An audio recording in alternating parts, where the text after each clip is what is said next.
everyone, and welcome back to the Cooldown Room. Today I'm joined with Dan. Hello. Hello. Do you want me to say something? Yeah, just say hi. Hi. Hello. Hi. So Dan obviously is from the United States of America, and I've decided the topic of today's video is going to be the experience of an American Formula One fan, and I think we If might only have I one knew here. anything about that. All right. All right, so first things first, if you could just tell the viewers or listeners, wherever you may be experiencing the Cooldown Room, how did you get into F1? Yeah. You Me. you made me watch several clips I of did. several F1 things. I've seen the Hamilton Rosberg Spain crash before I knew anything about the Silver War. I know all of the big events in F1 history even before I saw my first qualifying. But it was like 2020, COVID was going around. I guess it still is, but and then it was Imola for 2020, which I guess was later in that season. But I Yeah. watched that qualifying I think it was, because no, why it was not? 2020, yeah. It Sorry. was 2020, Yeah, yes. it was. I watched that qualifying, and it was pretty cool. It was fun to watch. So yeah, that's kind of how I got into it. A lot of clips, and then I watched the qualifying, and then wow, this is cool. So What was yeah, the main, clip that made you think, I could watch this as an F1 fan? Like, what kind of made you most interested? I wouldn't say that it was the qualifying. How intense, like even though at the time Mercedes was so dominant and whatever, it was still like really interesting watching. Like, oh, will they make it through? Will they make it through? And then the whole idea of like with a point system with F1, and you go get points along the races in that sort of championship style, which there aren't any. Well, that I guess that is specifically a motorsport thing, but I hadn't up to this point. I hadn't seen any sports like that because like Yeah. the ones I know, like football, it's the American whatever you want to call it, Let's not start American that one again. the thing where you throw the ball, American football. Yeah. Um, you play a bunch of games and then it's like a final tournament. College basketball is something else I watch. Well, I watch March Madness, which is the final playoff tournament, Mhm. and there's not something with like this whole championship this points format, and so I just love the math behind it. And then like, oh, what can this driver do to win the championship in this round, or something like that. Yeah. So yeah, I mean, people are always saying F1 is like a sport for the nerds. Like it's a very nerdy sport. Like there's a lot Mhm. of statistics and numbers and very cool calculations. So I would definitely agree that that's one of the appealing parts. It really is a sport like no other. So I guess in conclusion, you watched qualifying because you're nice and you wanted to make me Yeah, happy. I You were guess. just Yeah, like, yeah. she's been ranting and I was just going raving. along with it. You made me watch a bunch of clips and I'm like, oh, qualifying, and I'll probably be awake at probably like 8 a.m. or whenever it was. But um, and I enjoyed it. Yeah, and then I watched the race, and that was cool too. Yes. Yeah. Now, I do remember actually a fun little thing. So you kept so let's start by asking what time do you normally have to wake up for European Yeah. F1 races? Um. So I feel like it's gotten better recently, Yes. but at least in 2020, there was a lot of 6 a.m., 7 a.m. Yeah. wake up time for the races. But in the past 2 years, it's been a lot of wake up at 8 a.m. or 9 a.m. And then I think there's a few that are still 7 a.m. And I don't like waking up that early on a No, I weekend. don't think It's anyone not does, great. especially on a weekend. And it's also the issue, like just timing for me, or I'm like, yeah, I do stuff. I have a life. So every now and then it works out to where, oh, there's this, oh, cool, it's like Brazil this week. It's at like 11 a.m. for me, but I have to do this thing for something else I'm doing, and I can't watch the race. Like, There have been no! so many races that have been at a decent time, but I've just been doing something else. He's a busy Um, guy. yeah, but which that is nice about the morning ones because I'm not doing anything on Sunday that early in the morning Yeah, ever. So yeah. good. So you are free. Now, leading on from that, I do remember that you kept missing the start of the races just because of how early they were on. You'd wake up maybe half an hour into the race. Sometimes, yeah. So I remember your first ever lights out was Bahrain 2020. Really? Yes. It was your first I time didn't watching make the it far. lights out moment. Okay. I'll You give you a fun fact on that one because I know what you're talking about. yeah. I didn't make it far for that start. I was asleep pretty soon. Because we were wanting to talk about Grosjean's crash, I assume. Uh-huh. Yeah, so for me, um I do see the start. I remember the five and they're doing that. I I am out pretty soon. Like, and what did Grosjean crash on lap 2 or lap 1 Lap or lap 3 one. or it was It it was was like lap 1? turn 3. Yeah. You were awake. I'm sure you were awake for this. No, I was like in and out because it was really early for Bahrain, and I didn't see the crash itself. I drifted off, and then all of a sudden, like I see fire and it's red flags, and Oh, no. everyone else was freaking out Yeah, because we were all freaking out. We had like mhm, a watch party going on, so we were all yeah, chatting. Um like an online watch party, just to mhm, clarify, he is in yeah, America. So we were all chatting in our chat, our group chat, and everyone was like mhm, completely freaking out in the group chat. And Dan was just like you yeah. you were trying to You could tell something had happened. It's yeah, not. I just didn't see it live. I did. I saw the replays a few Yeah. times, but The yeah, replays were horrendous to watch, mhm, honestly. That yeah. was yeah, I mean, I assume everyone who's listening or watching right now does know about that race. Bahrain 2020, it was the one where Grosjean crashed. If you don't know about the Grosjean crash, what are you doing listening to the Cooldown Room? Please go and watch the video about it because that is an absolutely incredible moment from F1 that will definitely But go down with in that history. being said, this Yes, with isn't that an being said. episode about the Bahrain crash. So It's if you not haven't seen it, you can still watch this right now. You're So so stick right. around. You're so right. We keep those viewers or listeners, we keep them here. So, as an American, would you say the early starts is somewhat off-putting from getting Yeah. into the sport? I mean, I once you watch one, you're generally hooked if it's the sort of thing you Yeah, like. But it's not great. Like for some, I'm not a morning person. who So is? I'm not usually up that early.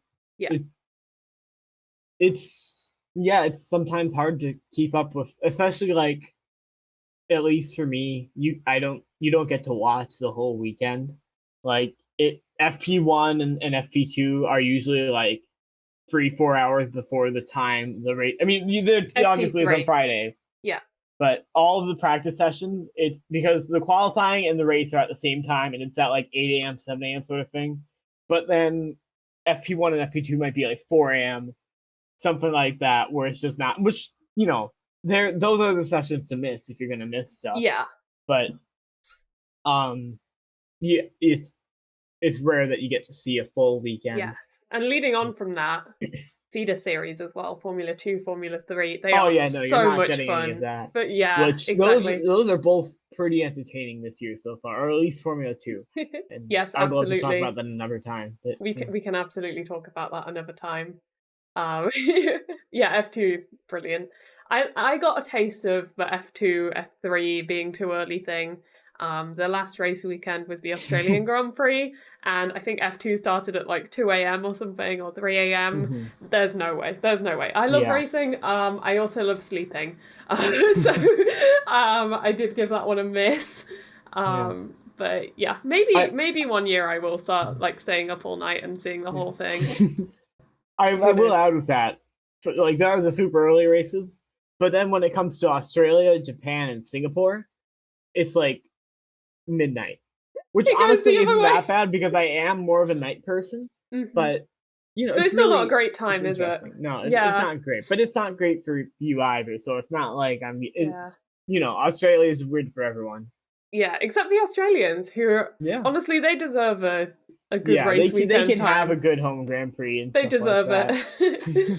I heard talks actually. I don't know how much actual basis there is behind them, but apparently people were thinking of maybe having the Australian Grand Prix as a night race to make it more accessible for Europeans. I heard this and was like, no. Because in Wait. my opinion, it's not fair on the Australians. The Australian Grand Prix is already a Yeah. great family day out for everyone that turns up. Like, the vibe Yeah. looks brilliant. They shouldn't ruin that with making it a night race Yeah. just for the sake of making it a more There's no comfortable point. It's time. not. We have like 20 races already at very, very accessible times. So yeah, it's. I think, especially with how much like F1's trying to grow the American audience, I imagine they're always trying to grow the Australian audience.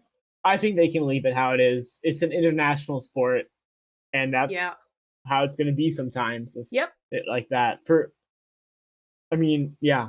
They travel around the world. It's always been some of my earliest F1 memories is like 2007, so we're going back 15 years now. It's like waking up early and seeing there's a race on, like 8 a.m., 7 a.m. and being like, oh, Formula One's on. Or like some nights when I was really young, I didn't stay up or anything. So it was like, oh, I'd have to go to bed before the race started or something like that. And I'd have to wake up to the results. And that's just the way F1's always been. And I think that is part of the fun. I think it is a bit of an experience, like either staying up late or waking up early. Crazy as that sounds, like it is part of the F1 season vibe, and it's not that bad. Much as we complain, like I definitely was complaining a lot of the time. Not necessarily complaining, but like moaning. Not that I was upset about having to do it. I was just upset that I was doing it. Like I am also not a morning person. So for me waking up at 5:30, I was like, why am I doing this? But we got there in the end, and my goodness, what a race that was. If you haven't watched it already, you can catch our video on the Australian Grand Prix. Came out last week on YouTube, Spotify, all major streaming platforms. It is great, give it a watch. So yeah. Back to the topic at hand, which is American fans. You mentioned about wanting to grow the US audience. Yeah. I want to know, before you got into F1, what was it like? Like, did you know much about F1? Because generally when I'm trying to explain Formula One to people who are like American or similar, generally I'm having to tell them like, okay, so do you know what NASCAR is? And then I kind of go from there, because a lot of them just don't know Formula One. Would you say that was true for you? I didn't know much about motorsport in general, to be honest. What I did most I knew was Mario Kart. That's pretty much it. Like, yeah, I mean, I did know NASCAR was a thing and stuff like that, but I didn't like know enough Formula One, if at all, to. Had you ever watched any by accident? Like just no. Well, they don't just have it on TV. Like I think when it's like the U.S. Grand Prix or something like that, they'll have it on a channel. But usually it's either you have to pay a lot for a certain package, or so you don't you just have stumble to be watching across the F1 it. Pro. No, that definitely wasn't possible. That sucks. Do you think? I will say actually, go early for it. 2020, so they had like these. I wasn't sure if it was toy cars or I think they were doing like toy car racing because COVID and stuff. Yeah. This was before I met you, but and it was just days. on the news, but I hadn't watched it, but like, yeah, it was just they did like these tiny toy car races with, I assume, actual driver people. I don't really know, but yeah, I had seen some. I didn't watch it, but I that's the most I've stumbled upon. I remember, in terms of racing, actually, I think this is after I got you into F1. We watched those marble races on YouTube. And yes, that was great. That is also something I had watched before. That was your pre-opinion of what F1 might be. The marble races. Marbula One? Is that what it's called? Yeah, I think it's under a channel called Gel's Marble Runs, I want to say. Shout out to Gel's Marble Runs, for real. Yeah, but no, it was fun to watch those. And they do Marbula One now, which is cool to see. Cool. I wonder what NASCAR marbles would look like, just going around in a circle. That is very funny to me. Yeah. So, do you think regarding making F1 more accessible on TV rather than having it behind a paywall. Do you think that would encourage more fans to watch? Oh yeah. If it was on TV where some like on a channel everyone could access, like if like it was CBS or ABC or Fox or something like that, yeah, I bet more people would watch. I bet more people would get it. Well, it's tough timing wise too, like because again, it's early in the morning and stuff like that. So Yeah. almost but it's also Sunday. I don't know. Mm. Well, I here's feel what like we do yeah. in the UK. So in the UK, we have Sky Sports F1, obviously, is the Mhm. main way to watch. We've got Now TV as another subscription way to watch, and then we have Channel 4, which is a free channel for everyone. They do Mhm. not have the rights to show the race live, but they do have a highlight show, which is at around 7 or 8 p.m. on the Sunday. Mhm.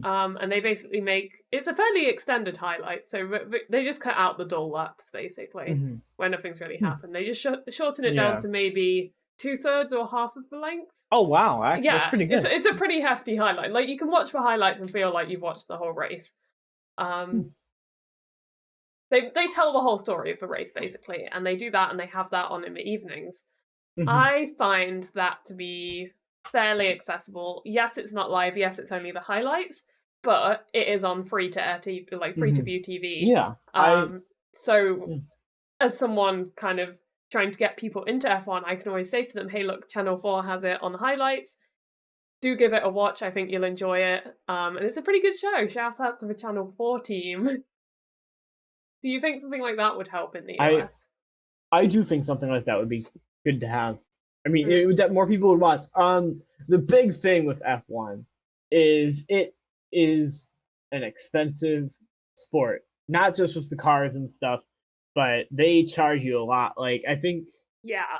for it like F1 TV, um, the cost. Let me see if I can find that. But it's expensive.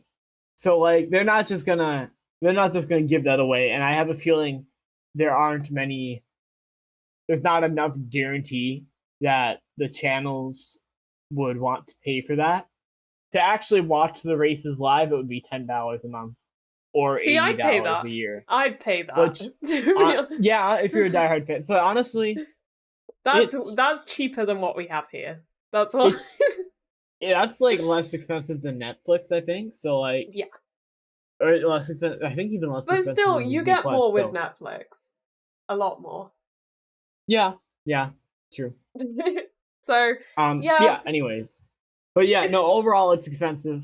It is F1 is a lot about getting money, which it is what it is. mm, But I don't know if they wanted to grow the American audience. I feel like putting it on one of those main channels and having even just the highlight stuff that you described yeah. would be a good Yeah. start. Yeah. Yeah. Okay, cool. I'm gonna go right to F1. I'm gonna be like, excuse me, F1, I have a business idea. I don't know if that's quite gonna work, but yeah, no, I would agree with that. So obviously, Formula One is a bit of a niche sport. It's not like football, whichever way you want to call it, football in the Mhm. US, football elsewhere. It's not so mainstream that everyone knows it. For example, you didn't know it before Mhm. I brought it into your life. Yeah. So say you were just randomly talking with friends and you started talking about F1. What would the response be? Would they have a clue what you're talking about, or would everyone just kind of be The confused? a lot of people understand that it's cars. That's Right. about Just they it. don't know anything more than cars. Do they Yeah, imagine they like don't know much the more. Pixar movie, like Yeah, Lightning something like that. McQueen? Okay. Do people know American racing, or like would you say American Like racing is bigger? NASCAR? Yeah, Or yeah, yeah, not many people that I know care too much about NASCAR, yeah. but I mean it In exists. general, yeah. There's NASCAR, there's IndyCar. So like they have an audience. Just Would you say that audience is bigger than F1's audience in the US? oh, in the US probably. Yeah. Because interestingly, in the UK, I would say Formula One's audience is bigger than the British motorsport audience. Because F1 is Yeah, very UK but centric. F1 is Yeah, very European and yeah, especially UK centric, but yeah, the whole thing with that is UK is also smaller, and F1 again, it's European International. It is kind of Yeah. the main one, Yeah. and people competing in the British series, I feel like it's mainly they ever want to get into F1 or they failed to get into F1. So Pretty much. I say a lot whereas of NASCAR and IndyCar are like kind of their more own top goals. things. Yeah. Yeah. Yeah, definitely. That's a really good point. So I've got a question from my uncle here because he wanted to know. All right. I have no idea what this means, but he's explained it. So my uncle says, "Do people do tailgating at F1 events?" And firstly, what is tailgating? So tailgating, I'm not 100%, but I'm pretty sure like you gather in the parking lot and you have food and it's just like a big party or something like that before the Oh, sporting event. do you know if that goes on at Formula One? I mean, at least for Formula One, you have like the fan zone and stuff, so I don't think Yeah, there's tailgating there. Like probably in Texas, I think they have a fan zone sort of thing for yeah, Texas, and yeah. They've got Las a big Vegas is main gonna be Las stage. Vegas. Miami has their whole stadium. I think they have their own events going on that tailgating isn't something people care to do. So my next question: there are 3 American races on the calendar this Mhm. year. What are your thoughts on that? I'm okay with that. I wish that they would be in different places because, well, it's not just I'm in the Midwest, so like I'm obviously not near any of them, but that's not the main Yeah. point. But I Just mean, if like sorry to interrupt, if you could tell our viewers, listeners, how long it would take you to drive to your nearest American F1 race, I just to think we give a looked it sense of up. It's scale. like at least 8 hours, if not more. I feel like it was It's, above 10. I I don't. I see. haven't. Okay, that's a lot lower It's than. not 16. No, Like I remembered it was more like 16, 17 I hours think just to it's get probably. to I'm your not sure. nearest one. I think 16, 17. Yeah, Wow. but yeah, and I understand that those are like it's got Florida. We've got Florida, Texas, Las Vegas. They're either big places or they have a lot of people, and it just makes sense money wise. Just like the only pre-established track there was Circuit of the Americas, and For F1. that's even fairly new as well. Yeah, the F1 Because track. There are the yeah, whole point is there are other tracks around there are. this country, Do you have any and tracks in general, like in mind, that you might I think don't could be know enough. good? I've heard of stuff, but I don't know what F1 grade tracks because I know there's this whole thing they have to be to a certain They've level. got But Indianapolis, haven't they? That's a yeah, track. yeah, that Yeah. it would be cool to see F1 even just. It would be cool to see them do an oval. I think, but Yeah. Maybe if so I it have was like like one modified. oval, Like one, or because just the road because IndyCar they've does done a that. road course on it before. Like they've done a Yeah. non-oval on it, so it's Yeah. doable. So like that. And F1 has raced at Indianapolis before, Yeah, haven't they? yeah, they have. The Great Tire Debacle is what comes to Yes, mind. that was yeah. But yeah, big thing, like there's a lot of cash to get out of the races in Yeah. America. I think if I think either more like not street courses or just like not stuff that they have to build as much, I guess. It just feels like they're doing it for the location only. Like the But whole not point for of the the fans. Las Vegas Grand Prix is to be in Las Vegas and to be on the strip and everything like Okay, that. I won't lie, What I think it's a really cool concept. I know loads of people are it's hating on it's it, but gonna look. like, I don't have an issue with it. It's gonna be cool. I just I want more like circuits because um I'm and all here for also I love gimmicks. So I'm like, I'm here for it. yeah, and for all I know, it'll be good racing. I'm not too picky when it comes to Formula Yeah. One. The other thing with Sorry to interrupt you, if you could just keep that one in mind. When you say you're not too picky, one of my favorite things about you and watching F1, like when we watch races at the same time, it's like it will be the most dull race of like who overtakes, and you'll be like, "That was great, that was amazing." Like, I will say yeah, that was definitely more when I had first started watching, like 2020, 2021. And yeah, 2021 did have some great racing, but there was some, but like yeah, there were some tracks that you didn't like as much that you didn't like the racing on. And you're like, whoa, that was a good race. Now, at least the past year or so, You can I tell at definitely not least. as much. I understand when races are boring. Yeah. But And it's great because I feel like I still love them. Like, even if they're boring, yeah, I'm no, not it's going to be still like, great that to was watch. great, but yeah. And they're not that this year, and well, I'm sure we can talk about this another time, but Yeah. what I'll say for this year, it's pretty entertaining. We know Red Bull's at the front, but it can change. The Not the midfield, front, but so anything spicy. between Red Bull and like Williams. McLaren, it can change. Yeah. And that's the thing, even with the like McLaren and Williams, whichever one is I mean McLaren jumped up to 5th recently, so yeah. Yeah. Okay, but Williams, like you've got Alex getting close to Q3, Sargent nearly got to Q2. Like they've got good drivers in that car, and that car is not terrible. Yes. So let's talk about Logan Sargent, actually.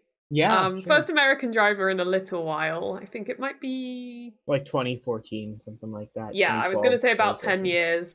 Yeah. So yeah, it's been a little while.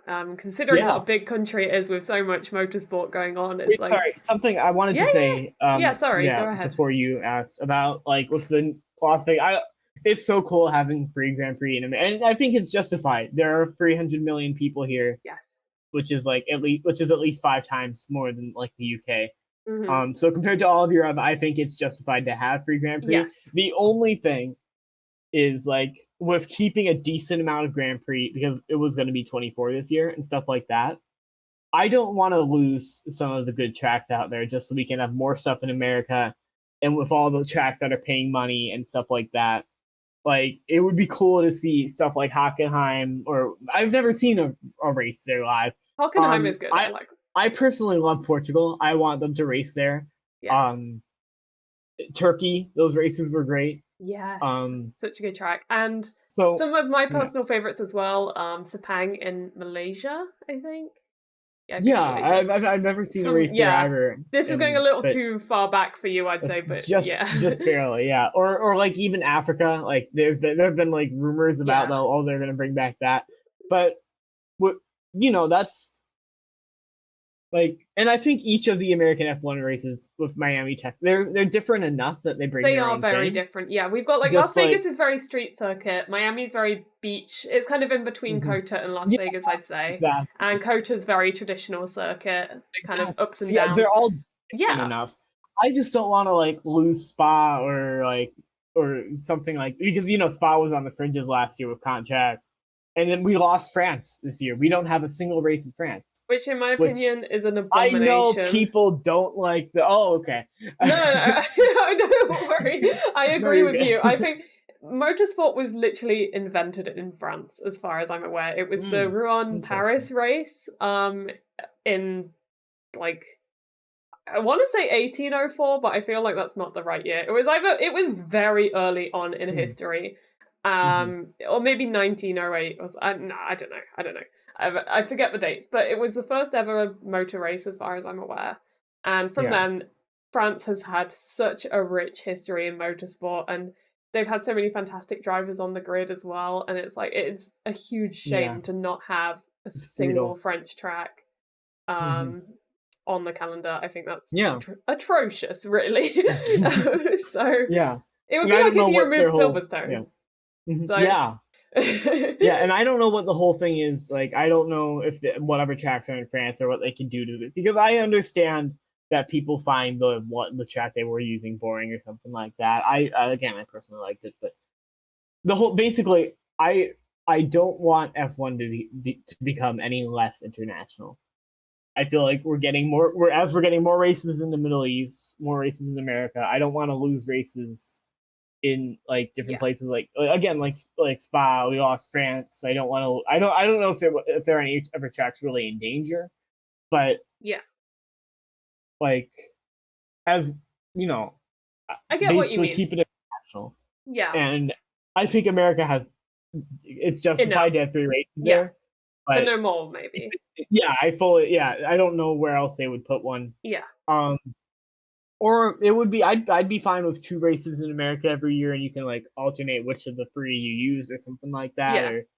But That would be a good solution. But I agree. I I remember when they announced Las Vegas, there was a lot of anger online from the F1 community saying, how come they get 3 races, blah blah blah. I do think it makes sense considering the size of the country, the widespread of motorsport things like NASCAR, IndyCar, you know, it's got a lot of motorsport history. There used to be 5 US races in the past. It's not like it's a new thing. really, Yes, in wow, 1 year I think they had 5. huh, crazy. Long Beach, Indianapolis? Yeah, Google it, Probably. Google it. And that's like Most out of 16 at the iconically, time. Like in that's my opinion, yeah, it was huge. Most iconically, I know what you're gonna say. Caesar's Palace, Yep. Mhm. the car park itself. So it's not even F1's first time in Las Vegas. Yeah. So I think a lot of people that complained about the US races did not really look into history. I think a lot of them were like, "Oh, this is a terrible way F1's going," but in reality, I do think it's reasonable to have 3 races in such a big part of the world with so many Mhm. fans, and especially with it being a new market of fans coming in, I think it's great to expand, have more accessibility for the fans. But I completely agree with what you said. The locations are not good. They need to change it. Indianapolis, please. Like America is huge, It and is I think huge. it's justified to have 3 races. And honestly, some of the like Las Vegas could be good. So yeah, we'll see. Yeah, we will see. I'm definitely going to reserve judgment on Las Vegas. I know a lot of people have already written it off based on like the layout.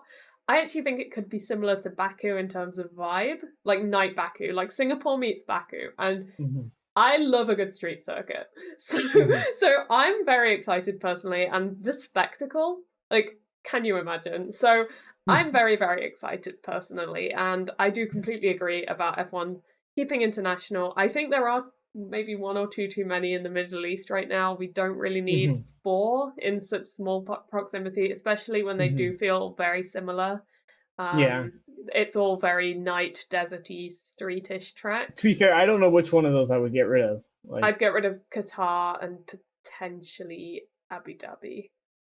oh I'd yeah, keep Bahrain and Jeddah, I'd definitely say. keep Bahrain and Bahrain's yeah, one of my favorite tracks actually. Bahrain is like agree. one of my Yeah. top 3. Hmm. And Jeddah I think is just very different to Bahrain. It's Hmm. a very fast street circuit, so I'd say Yeah. it can stay for that reason. But Qatar is very, very similar to Bahrain in terms of vibe, in my opinion, Hmm. and Abu Dhabi just doesn't really add anything to the calendar, in my Yeah. opinion. Yeah. That's fair.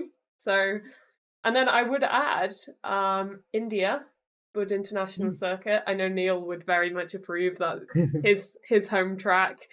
Sepang, as I mentioned, in Malaysia, and I honestly don't know a lot about this track, but you mentioned Africa earlier. I know there is a lot of hype around Kyalami, which is in South Africa. So I would probably say let's add that one as well. I actually asked people on Twitter like a year ago how long it would take them to drive to their nearest track. And I had some South Africans reply actually, and I think they said it was like over a day to drive to their nearest track, which was Bahrain. They had to Hmm. drive. They would have had to drive all the way through Yeah. Africa, which is pretty Yeah. like that's It's not great. it's just like, there are 7 continents. Obviously, Antarctica is not going to be usable, What but do like, you mean? How dare you? What about the penguins? You know, but they like, need their race. Antarctica Grand Prix. but I feel like, like make it more international. Get a race in Africa. Absolutely. The track there, work it out. It could work. Yeah, and honestly, I know this is a slightly radical solution, but a rotation system for some European tracks would honestly be fine with me. Yes. Perhaps rotating Monza and Imola. I know that's a bit of a spicy one. Hmm. I know. But, It's Italy it's has 2 really tough. races. It's really tough because there are some like Monza and Monza's Silverstone are great, 2 tracks that have been on the grid, not on the calendar every single year. pretty much. Yeah, I I think. every Yeah, single year, I'm I pretty think sure. yeah, I Every think year so. since 1950 when the championship started. Those are like the 2 tracks. And of course, different formations, different variations, but those 2 tracks have been on Okay. the grid for every single year. Rotate. And generally, I like the idea of rotations, but I think it should be somewhere else in the like put France in a rotation with something, but you maybe Spa in a rotation with something. Zandvoort, Hungary, Yeah. even the Middle East tracks can rotate. Or Zandvoort and I Spa. think even just Zandvoort and Spa. They're I both agree. such Yeah. good tracks, though. Hungaroring and Red Bull Ring can rotate, in my opinion. It's tough. I know, I every like track, these it's like, tracks. Yeah. And that's the thing, the more they add, the more tracks we're going to fall in love with as fans. And then it's like, what do we do? So, yeah, it's a very tricky one. And honestly, I would like to see another race in South America. We do have Interlagos, which is such a good circuit. Yeah. Another of my favorites. I believe there's a good track in Argentina that I'm forgetting the name of right now, but I hear good things about the Argentina track. So yeah, that's an interesting talking point for sure. Yeah. Okay, coming back on topic now, because we really did go on a tangent there, but it was a fun one, so it's fine. Logan Sargent, the man, the myth, the American. Yes. What do you think? How does it feel? It's so cool. So, when I got into F1, or when you introduced me to F1, the closest American to the grid at the time was Juan Manuel Correa, who was like American and something else, but he chose America to represent. I think Colombia. Yeah, something like that. One of And the whole thing with him is the Antoine Hubert crash, which we're not gonna spend the whole the segment talking about, but like he wasn't an option. He got close. He got to Formula 2. I don't know how well he was doing, but he crashed and he couldn't compete. And right now he's back in Formula 2. He has made not best, such a comeback. But it's amazing to see, and I hope he does well in either this year or the next few years. And yeah. But yeah, at the time it was not Logan looking good Sargent, for him. And I know this isn't fully about Logan Sargent either, but like Logan Sargent kind of came out of nowhere. He did, didn't he? He in Formula 3, it was 2020 with Oscar Piastri. He got like third or second. He was fighting for that championship, and he lost it out in the last round after what you told me was a crash with someone. I think that was But I think someone hit him. And then his first year in Formula 2, or did he do another year in Formula 3? I don't know. I think he had to do another year in F3 because of funding, I believe. Yeah, I think he was in Formula 3 again. That one wasn't as great. And actually, sorry to cut you off. I'm just going to do a quick shout out to Josh Ravel. He has made a really informative video about Logan Sargent's junior career. So if you are interested in finding out about that, head over to his YouTube channel and give it a watch, because it is a great explanation. And clearly I haven't watched it because but yeah. But yeah, the whole thing about Logan Sargent is he kind of came out of nowhere. It wasn't until this 2022, last year's F2 season, that I was like, he could get on the grid. And he was doing decent. Then all of a sudden he won 2 feature races and he was up in the top 3 and he stayed there. He just appeared. All of a sudden it's like, whoa, he can have enough points for a super license. Williams doesn't need Latifi for his money anymore, and get Sargent on the grid. And it wasn't 100%, but then the Piastri stuff went down, which I don't know if there were ever talks between Williams and Piastri. Yeah. But and then he got there. He was basically which freed up the spot at Alpine. Which freed up the spot at AlphaTauri. So De Vries, who was apparently in talks with Williams... De Vries was also possibly in talks. Yeah, so De Vries then went to AlphaTauri, which meant there was really no one else to contend for the Williams spot. Amazingly. Yeah, it was only Sargent or keeping Latifi, and they went with Sargent, which it's super cool to see an American on the grid. I'm not like a huge God bless America American pride person. Like, it's the country I live in, and it's cool to see someone from the same country absolutely. on the grid for a sport that's been dominated by Europeans, or pretty much Europeans, and some Asian. But it's just cool to see. I'm happy to see him on the grid. I'm glad that he's doing well. He's not flopping. I definitely say so. Alex Albon's a really good driver, and he is somewhat keeping up. Like he's a rookie as well. You have to keep that in mind. He's not laps behind Albon. He's not seconds behind Albon. He's not beating Albon. Go on, Logan. It's perfect for both of them, because I like Albon as well. Yeah. So I'm like, they're settled in fine. There's nothing that needs to change here. They can be the lineup for a while if they want to be. Something interesting about Logan Sargent. I don't know if you've experienced this too, but I can never recognize him. Like, I see photos of Logan Sargent doing things. I'm like, is that Logan Sargent? Because they write it in the caption, and I have to check that it's him. I don't know why I just haven't got round to generally I recognizing recognize him, but he's not very. I will say he doesn't have many like. He could pass me on the street in normal clothes, and I wouldn't know. Yeah, no, that I get. Yeah, he'd have to be wearing his race suit or just a. But race he's suit. American and he's an F1, and I'm super happy about it. Yeah. Yeah. And also, with that being said, there are like 3 Americans in Formula 2 right now. None of them are doing very well. But do you want to highlight one, if you remember? Well, there's Jack Crawford, there's Juan Manuel Correa, and then there's Brad Benavides. And yes.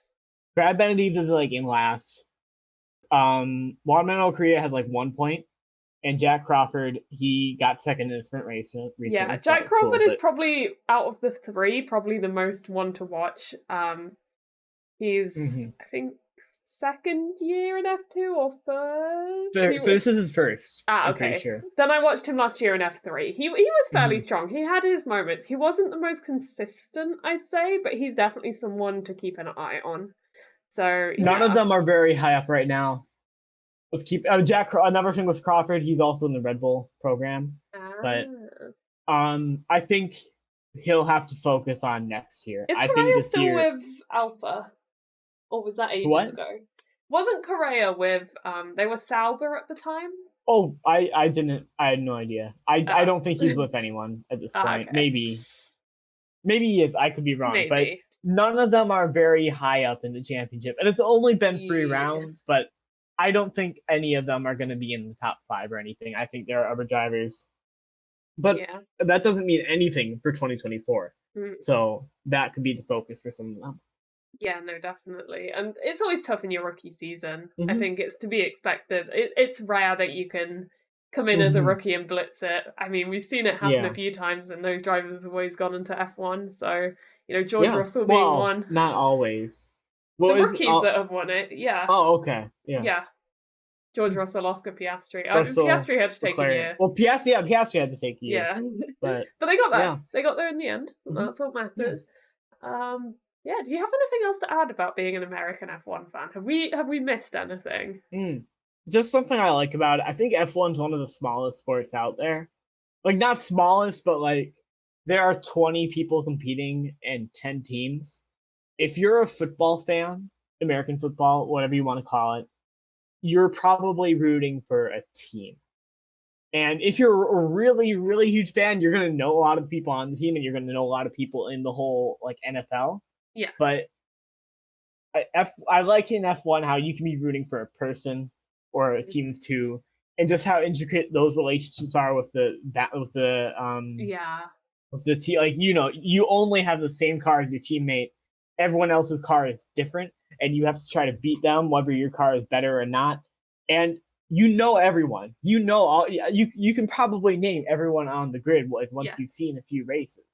Yeah. And it's cool to see that it's just cool that it's easy to keep track, and it's easy to know where everyone is at. Yeah. Like, whether they're doing well, whether they're doing poorly, whether they could be in trouble for keeping a seat, whether they're going to get a better seat. Something I want to add about Sargent, by the way. There is a world, I could see a world in which he ends up at Mercedes or something. Ooh. I could imagine it happening. I think we might have our topic for next week. That's all I'm saying. Okay. Silly season madness. Which drivers can go to Mercedes? Yeah, sure. Which drivers can go to Mercedes? And it's not because, he's obviously not associated with Mercedes. But you think one thing could lead to another, like the dominoes? Yeah, the meme with the dominoes. Like guarantee. I guess in summary of that, if we do an episode on this, like which drivers could go to Mercedes, something like that. And obviously, I don't think Hamilton's going to retire for the next few years. But, like, obviously, a contract is never 100% solid.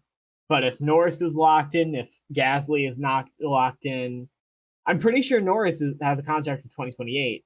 He has a long contract. However, he has a long he contract. might have an exit clause if McLaren are underperforming. Keep that one in mind. I saw something on F1 Reddit of Zach Brown saying there is no exit clause, but you can always make an exit clause, I feel like. Yikes. He's but trapped. But what I'm saying is, yeah, Norris could be trapped. Gasly could also be trapped. Although Alpine have people that I feel like if Gasly wanted to leave, they could just replace. But there could be scenarios where there aren't better options available. But with that being said, we've also got Frederick Vesti, who's in like the top 5 at least, if not, I think third maybe for Formula 3. But yeah, there could be a world in which we see Sargent at a top team. We're definitely going to get you to elaborate on a future episode here about that, because that is very interesting. Yeah. That's another thing I love about Formula 1 as American. The silly season is amazing. The silly season. It happens with NFL. Like right now, you've got quarterbacks leaving teams, and you've got people like, oh, will this guy be here? Or will this guy get drafted from his college team or something like that? But there's only 20 people. And of course, there are people from the outside trying to get in. Yeah. But it's so easy to keep track of. They're all like, yeah. Yeah, it's really easy to keep track of. What I love is that everybody's story affects everybody else's. Like immediately you mentioned Logan Sargent to Mercedes, and immediately you jumped into Esteban Ocon and Lando Norris. Like it matters what they do to determine Logan Sargent's future. And that's something you don't really see elsewhere. It's like someone else's decision can change your decision. So yeah, it's a really interesting one. Yeah. Anything to add in general? Or I don't think so. No. Okay, cool. So, first things first, if you made it this far in the video, the stream, wherever you're listening, first things first, you're awesome. Second things first. Second thing is also first. If you do want to support me, please buy some F1 merch. I know that sounds crazy. I have a code. If you want to buy some F1 merch, you can use my code and I will be supported by doing that. So please do that if you do plan on buying F1 merch at any time. You can use my code. It's in the description of my YouTube channel. It's on my social medias around. You can email me LastLapLucy@gmail.com if you're not sure what the code is, but it should be listed pretty much everywhere. So that's one way to support me. You can also drop the follow,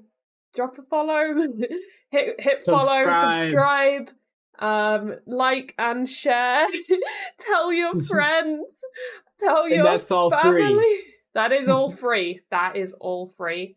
So yeah. And that is all hugely helpful to me. Even just hitting the like button, it lets me know there's people out there listening, and it gives me warm feelings of happiness on the inside. So thank you if you do like these videos. And of course, drop a comment as well. We do love chatting with you, interacting. Shout out to the 2 Dan fans that are out there who have been wanting to see him back. He's back. Ooh, Team Dan. Team Dan. So yeah, thank you again for joining us in the Cooldown Room, and we will see you next time. Bye!